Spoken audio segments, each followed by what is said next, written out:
3 cubiertas, cientos de compartimentos, 8 personas, miles de criaturas vivientes encerradas en su interior durante 371 días.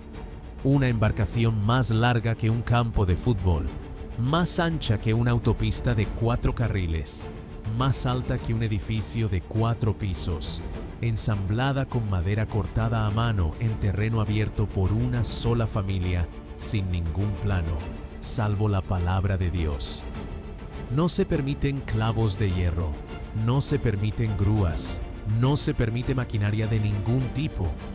Cada viga cortada y unida a mano, cada junta sellada con brea, cada compartimento dimensionado y ubicado para mantener a los depredadores alejados de las presas. El peso distribuido lo suficientemente bajo como para sobrevivir en aguas abiertas. La ventilación diseñada para evitar que el aire interior se vuelva letal. Esto no era un barco, era un mundo autosuficiente, diseñado para mantener la vida viva mientras todo lo que estaba fuera de él moría. La Biblia nos da las dimensiones, nos da los materiales y nos da el propósito. Pero nunca nos cuenta cómo un solo hombre logró convertir esas cifras en una estructura que funcionara. Así es como se construyó realmente, y así es como funcionaba desde dentro. Todo lo que sabemos sobre el tamaño del arca proviene de un solo versículo, y este ofrece exactamente 3 cifras: 300 codos de largo, 50 codos de ancho, 30 codos de alto. Eso era todo con lo que Noé contaba. El problema radica en que el codo no era una medida fija. Los constructores antiguos utilizaban al menos 2 versiones diferentes. El codo hebreo estándar medía aproximadamente 45 centímetros, 18 pulgadas. La longitud aproximada de un antebrazo desde el codo hasta la punta de los dedos. El codo real de Nippur, utilizado en la construcción monumental en toda Mesopotamia, medía cerca de 52 centímetros, 20,4 pulgadas. Dependiendo de la versión que Noé siguió, la embarcación terminada medía entre 137 y 155 metros, 450 y 510 pies, de largo entre 23 y 26 metros, 75 y 85 pies, de ancho y entre 14 y 15,5 metros, 45 y 51 pies, de alto. Las proporciones importan incluso más que el tamaño en sí. La relación entre longitud y anchura es de 6:1, y esa proporción lo cambia todo. Los barcos construidos para la velocidad suelen tener una relación cercana a 8:1, a veces incluso a 10. 6:1 es la característica distintiva de una barcaza de fondo plano, un buque de carga construido para transportar, no para perseguir. Si calculamos el volumen interno, la cifra ronda los 1,88 millones de pies cúbicos. Si lo cargamos en camiones modernos uno tras otro, llenamos unos 450 semirremolques estándar. Pero el detalle más revelador es lo que Génesis omite. Sin vela, sin remo, sin timón, sin quilla cortada para surcar el agua. El texto no describe un barco, describe un contenedor flotante diseñado para resistir, no para viajar. Una plataforma de supervivencia que iría a donde quiera que la llevara el agua. Pero un plano no se convierte en madera. En algún lugar, sobre terreno firme, había que empezar a trabajar.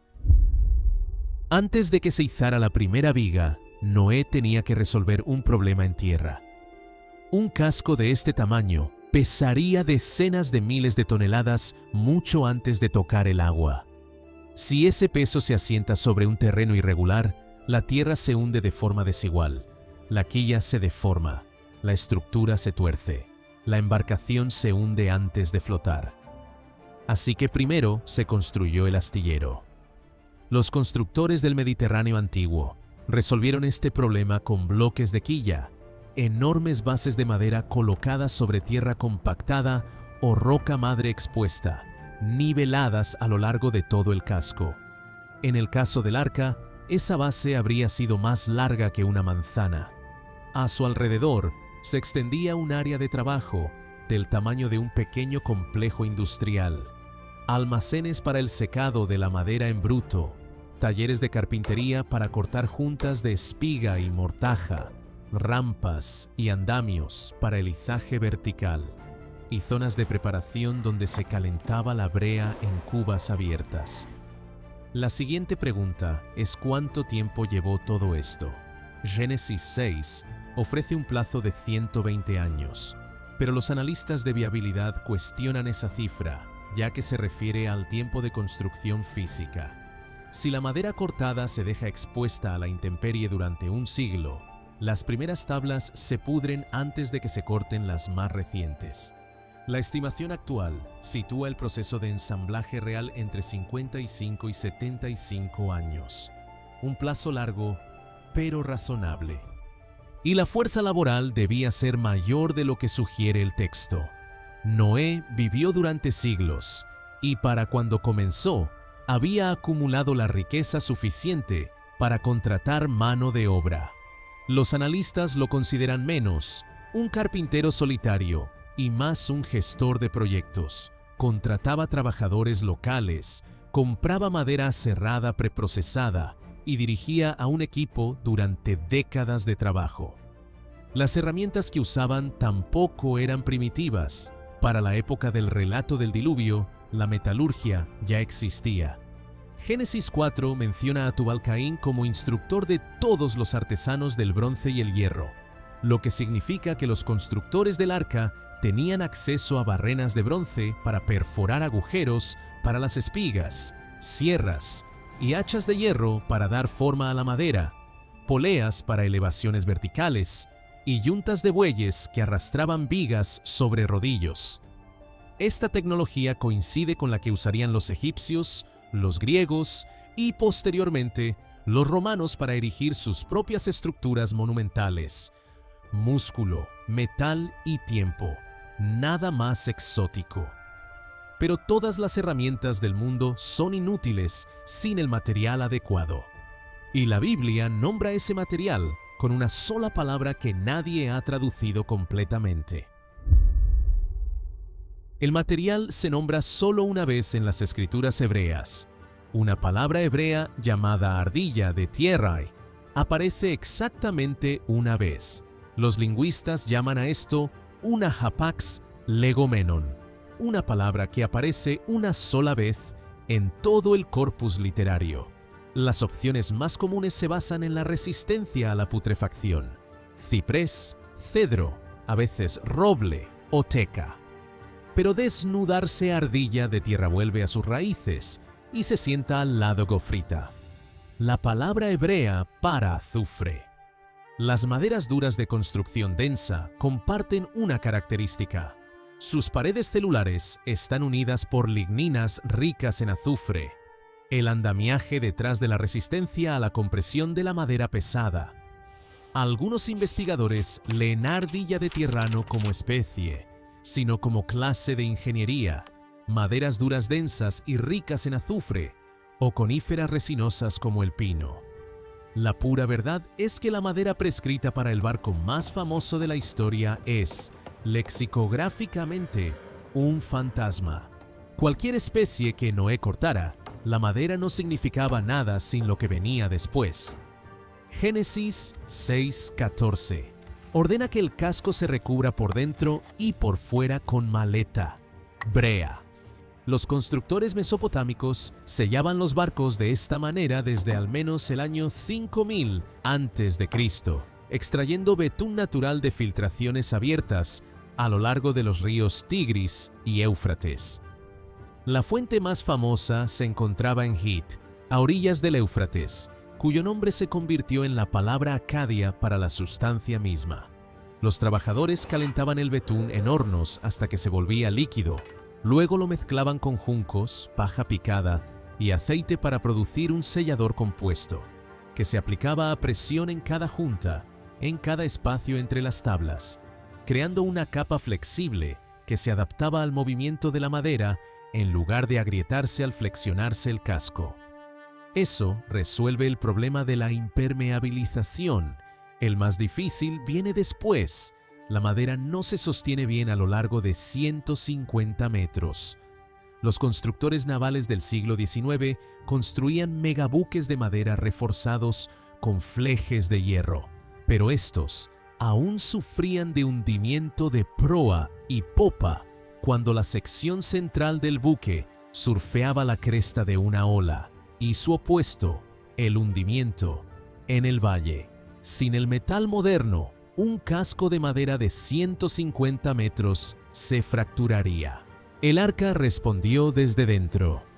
Génesis no describe un barco, describe un adivinar, una caja, sin quilla, sin perfil estilizado, solo un casco rectangular reforzado construido con uniones que los arqueólogos recuperan de antiguos naufragios. El pecio de Uluburún frente a la costa turca, siglo XIV a.C., se ensambló de esta manera. Los tablones se encajaban entre sí con juntas de espiga y mortaja. Troncos de madera se introducían a presión, ajustándose a la madera al mojarse. Múltiples capas de tablones se atornillaban en los bordes para formar una matriz entrelazada. El casco se sostiene por sí mismo, sin un solo clavo de hierro. Luego viene el mivagina. Génesis 6:16 traduce la palabra como habitaciones, nidos o celdas. Estas paredes no solo dividen jaulas, sino que recorren todo el casco, de cubierta a cubierta, formando una cuadrícula continua de mamparos de madera. Esta cuadrícula funciona como la estructura interna de una viga en I de acero, fijando la cubierta exterior y aumentando la resistencia del casco a la flexión. Ahora podemos hacer lo que ningún lector del Génesis ha hecho jamás: entrar.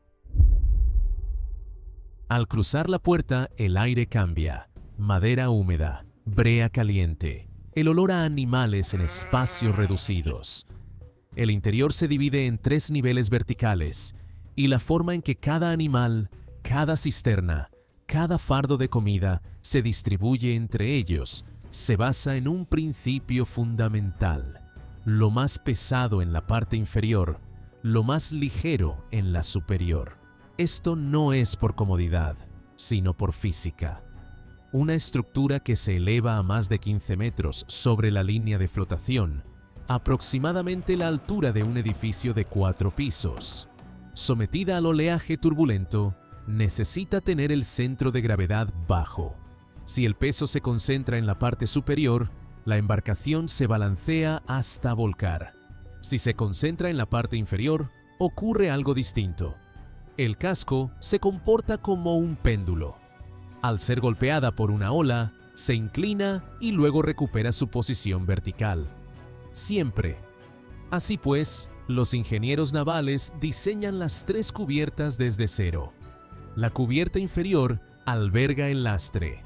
Megafauna como elefantes y rinocerontes, ungulados pesados, las densas cisternas de agua dulce y las reservas de alimentos a granel apiladas en fardos comprimidos.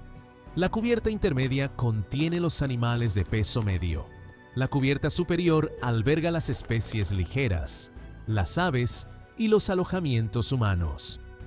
Luego viene la pregunta que todo escéptico se hace primero: ¿cuántos animales había realmente allí? Los escépticos hacen el recuento comparándolo con el número de especies modernas y llegan a millones, una carga biológica que ningún cuerpo podría contener. El contraargumento proviene de un campo llamado varaminología, el estudio de las especies creadas. Génesis no usa la palabra especies, utiliza min, tipo. El término hebreo se corresponde aproximadamente con el nivel taxonómico moderno de familia o género, no de especie. Según esa interpretación, Noé no necesitaba que existieran todas las razas de perros. Necesitaba una pareja de la especie canina ancestral, una única fuente genética de la que posteriormente surgirían lobos, coyotes, zorros y todas las razas domésticas. Si analizamos las cifras desde esa perspectiva, la lista de pasajeros se desmorona. Los analistas de viabilidad llegan a la conclusión de que existen menos de 1.400 especies, entre vivas y extintas, lo que representa entre 6.700 y 16.000 animales individuales, y la gran mayoría son más pequeños que una oveja. Pero estos animales necesitaban dos cosas más para sobrevivir: comida y agua, y algo en lo que nadie quiere pensar: una forma de lidiar con lo que sale por el otro extremo. El agua potable necesaria para un año consumiría el 9,4% del volumen total del arca. Si se almacena en cisternas, las cuentas fallan incluso antes de que comience la inundación. Se necesitan miles de animales y miles de galones diarios para aproximadamente 12 meses de aislamiento, sin ríos que cruzar ni pozos que cavar. Así pues, el tejado se convirtió en la fuente de agua. Los modelos de ingeniería consideran toda la superficie superior como una zona de captación, canalizando el agua de lluvia hacia tanques de sedimentación primaria donde se depositan las partículas. Desde allí, una red de tuberías de bambú ahuecadas, alimentada por gravedad, recorre las cubiertas, alimentando recipientes y bebederos de arcilla con sistema de vacío que se rellenan automáticamente a medida que los animales beben. Los reptiles y anfibios reciben un trato especial: recipientes de arcilla cubiertos con tela húmeda que se enjuagan periódicamente. Los alimentos ocupan más espacio que el agua, entre el 6 y el 12% del volumen interno del arca. Esta cifra proviene del investigador John Woodmorap, cuyos estudios de viabilidad siguen siendo la reconstrucción del arca más detallada jamás realizada, sin recurrir a supuestos milagros. Nada de esa carga era fresco. Todo estaba comprimido, seco y conservante. Heno en balas, fruta deshidratada, grano, frutos secos y carne seca para los carnívoros. El sistema de entrega es casi elegante. Pasarelas elevadas se extienden sobre las jaulas, y desde la pasarela un solo operario deja caer alimento granulado y vegetación seca en grandes tolvas alimentadas por gravedad que, a su vez, alimentan comederos en la plataforma inferior. Una vez cargadas las tolvas, los animales comen durante días. Luego viene la parte que acaba con cualquier reconstrucción menor: 12 toneladas al día. Aproximadamente 12 metros cúbicos de excremento animal húmedo. Si se deja dentro de un contenedor de madera sellado, no solo huele mal, sino que se vuelve letal. El amoníaco en concentraciones superiores a ciertos niveles daña los pulmones, y el metano liberado por la descomposición del estiércol es inflamable. Los compartimentos se diseñaron teniendo en cuenta el problema. Los pisos construidos sobre listones o pendientes pronunciadas permiten que los desechos sólidos y líquidos caigan en bandejas inclinadas bajo el piso. El balanceo del barco y la gravedad los canalizan hacia cunetas longitudinales, que recorren el casco como tuberías principales, que desembocan en fosas de recolección centrales. Desde allí, la eliminación de desechos se realiza en múltiples direcciones. Los líquidos se vierten al mar a través de los pozos de salida perforados en el fondo del casco. Los residuos sólidos se queman como combustible de biomasa dentro de hornos cerrados. Las lombrices se encargan de lo que queda: un proceso de vermicompostaje a escala industrial que descompone el estiércol en compost, mientras que patos y mangostas patrullan los pozos, cazando moscas y ratas. Y como el buque nunca deja de moverse, el metano nunca se acumula en bolsas. Los desechos siguen fluyendo. Agua, alimentos y residuos. Todo ello resuelto mediante la gravedad, el movimiento y el diseño. Pero nada de eso importa si el aire del interior se vuelve venenoso. Dentro de un casco de madera sellado, con miles de animales respirando en un espacio confinado, el aire se volvería letal en cuestión de semanas. El dióxido de carbono ascendería desde los pulmones de cada ser vivo. El amoníaco subiría desde los desechos del fondo y el metano se acumularía en las esquinas inferiores. La Biblia ofrece una sola línea en respuesta. Génesis 6:16. Atzoar terminado a un codo de la parte superior. El hebreo es lo suficientemente ambiguo como para que los eruditos se dividan entre dos lecturas: una ventilación perimetral continua que recorre toda la longitud de la estructura o una claraboya central en el techo. Ambas lecturas cumplen la misma función. La abertura ventila. La física se encarga del resto. Miles de animales de sangre caliente generan calor corporal constante y este calor asciende. Al escapar por la abertura del techo, arrastra consigo aire viciado, dióxido de carbono, amoníaco, metano y deja un vacío parcial. El aire fresco y frío que entra desde abajo lo reemplaza. Los ingenieros lo llaman efecto chimenea. Es el mismo principio que hace que una chimenea tenga tiro sin ventilador. Pero el aire fresco debe llegar a las cubiertas inferiores, y ahí es donde las piscinas lunares demuestran su utilidad. Unos conductos verticales atraviesan el casco hasta el océano abierto. A medida que el arca ascendía por cada ola y descendía por cada valle, la columna de agua dentro de esos conductos se movía hacia arriba y hacia abajo como un pistón dentro de un cilindro, bombeando físicamente aire fresco hacia arriba y expulsando el aire viciado por la parte superior.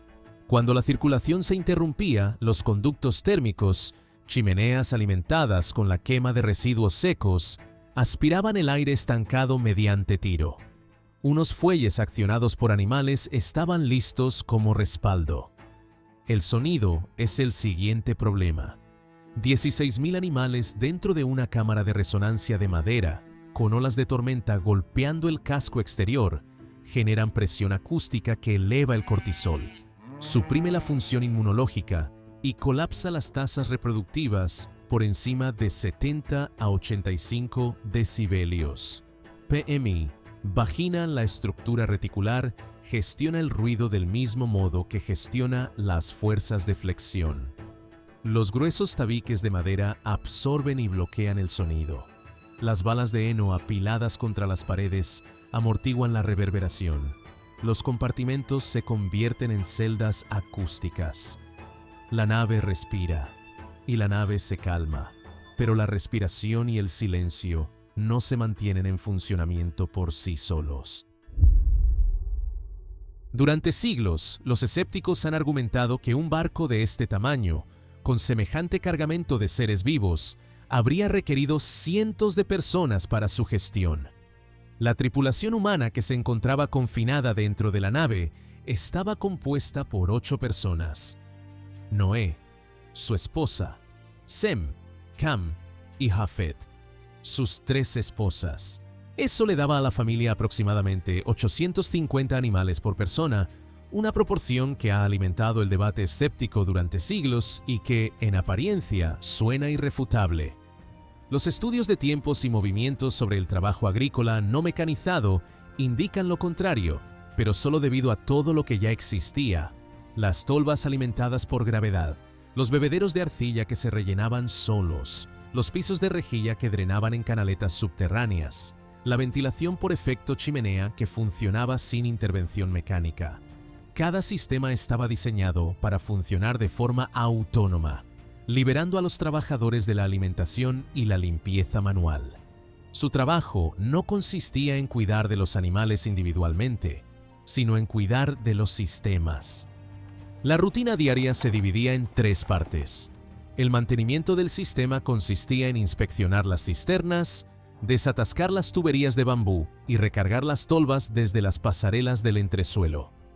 El control ambiental implicaba ajustar las rejillas de ventilación del techo para regular la temperatura y eliminar los atascos de estiércol antes de que obstruyeran las canaletas.